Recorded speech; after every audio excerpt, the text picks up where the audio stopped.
Stop walking right now. If you're over 50 and hitting the pavement every day, you might be doing more harm than good. Most people lace up their shoes and head out the door thinking they're doing everything right, but they come home with knee pain, chronic fatigue, and stiff joints. The truth? You might be accidentally accelerating the very decline you're trying to prevent. You aren't walking too little, you're walking wrong. And walking wrong doesn't just waste your time, it actively destroys your joints and wrecks your posture. But if you fix these 7 mistakes, the results are staggering. We're talking about a 36% lower risk of heart disease and a 40% lower risk of dementia. You could literally turn back your brain's clock by 4 years. Stick around, because mistake number 2 is something your own doctor has likely never told you. Also, do well to subscribe to the channel if you want more health tips such as this. Turn your notification bell on so as not to miss a new upload on this channel. Let's start. Why does walking matter so much after 50? Because your body is launching a predictable cascade of physiological changes. First, there's sarcopenia, the gradual loss of muscle mass. After 50, you lose 1 to 2% of your muscle every single year. Over a decade, that's up to 20% of your total muscle gone. Muscle isn't just for looks, it stabilizes your joints, regulates your blood sugar, and keeps you upright. Second, your joints are stiffening. Your cartilage has no blood supply of its own. It only gets nutrients when you move and synovial fluid is pushed into the tissue. Without the right movement, your cartilage literally starves. Add a slowing metabolism and less efficient circulation, and you have a recipe for decline. Walking works on all these systems at once, but only if you do it correctly. If you walk the wrong way, you don't just lose the benefits, you create a brand new problem on top of the old ones. Mistake number 1, the cold start, starting too fast. The most common mistake at every fitness level is stepping outside and hitting full pace immediately. Your body is not a car. You can't just turn a key and expect full capacity. When you start too fast, your muscles are cold and less elastic, which spikes the risk of microscopic tears. Even worse, your joints aren't lubricated yet. Synovial fluid pools while you rest. It needs a few minutes of slow movement to spread and protect your cartilage. If you start fast, your cartilage is running dry. Your heart rate spikes and your blood pressure jumps sharply, putting unnecessary stress on your vessel walls. The fix? Spend the first 3 to 5 minutes moving at a deliberately slow, almost leisurely pace. This is your medical warm-up to lubricate joints and settle your heart rhythm. Mistake number 2, the hunch, poor posture. Most people walk hunched forward, head jutting out, eyes glued to the ground. This is a biomechanical catastrophe. Your head weighs about 11 pounds. When it sits directly over your spine, your neck handles that load easily. But shift it forward just 2 inches, now the load multiplies 4 to 5 times. Now your neck is carrying 50 pounds of pressure continuously. This is why you come home with a neck ache. It's not old age, it's your posture.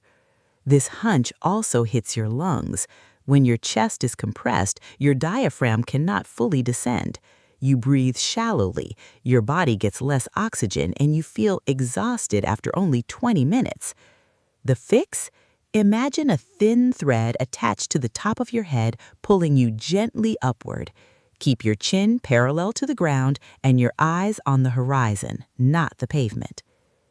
Mistake number 3, the shoe trap, wrong footwear. As you age, the fat pads on the soles of your feet thin out. These are your natural shock absorbers. Without them, every impact travels straight to your ankles, knees, and hips. Many people also develop acquired flat foot as ligaments weaken, which shifts the entire axis of the hip and knee. The fix? You need 3 things: cushioning to absorb impact, arch support to prevent collapse, and a flexible sole at the forefoot. Pro tip: Replace your shoes every 300 to 500 miles or once a year. The cushioning inside dies long before the outside looks worn. Mistake number 4, the weekend warrior, consistency versus intensity.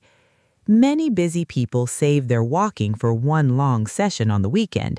From a physiological standpoint, this is fundamentally wrong.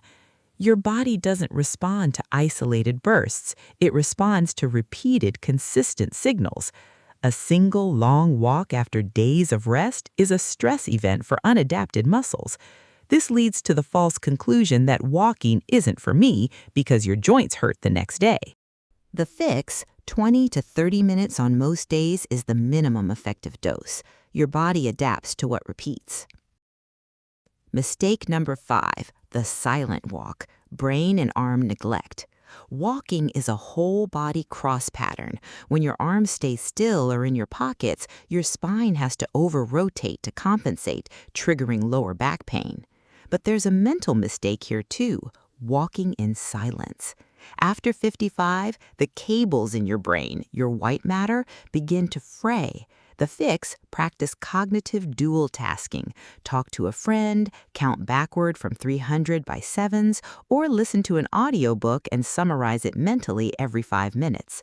Studies show this can actually increase brain volume in the hippocampus, turning back the clock on brain age. Mistake number 6, the forward-only trap. Humans evolved to move in 3 dimensions, but modern life restricts us to moving in a straight line on flat ground. If you only walk forward, your hip abductors and glute medius, the muscles that provide stability, atrophy from disuse. This makes you directionally fragile. The fix, incorporate lateral or sideways steps and backward walking into your routine. Backward walking engages the quads differently and places less force on the knee. Also, ditch the flat sidewalk occasionally for grass or gravel to train your proprioception, your body's internal GPS. Mistake number 7, the poor timing, metabolic timing. This is the one most people miss. After 50, your insulin sensitivity declines, leading to blood sugar spikes that cause chronic inflammation. The fix is walk within 15 to 30 minutes after eating. Your contracting leg muscles act like a blood sugar sponge, soaking up blood sugar directly without even needing insulin. A 10-minute walk after dinner is more effective for blood sugar than a 30-minute walk in the morning. Walking isn't just a way to burn calories, it's a comprehensive neuromuscular and metabolic rehabilitation program, but it only works if you give your body the right signals. Movement is medicine, but like any medicine, the dosage, timing, and technique determine if it heals you or harms you. Why go through all this effort? Because your independence depends on it. The difference between walking the old way and walking the science way is your ability to travel, play with your grandkids, and live on your own terms for the next 30 years. Your body at 70 or 80 is still remarkably adaptable. It can still build muscle and grow new neural connections. It just needs the right input. You have the knowledge now. Today, make a new decision. Check your shoes, put your phone in your pocket, and for your next walk, start slow, stand tall, and move your arms. If this helped you, hit the like button and share it with someone over 50 who is still walking the old way. Subscribe for more research-based tips on healthy aging. Which of these mistakes have you been making? Let me know your age and your story in the comments. I read every single one. Stop surviving and start flourishing. See you in the next video. Green Healthcare.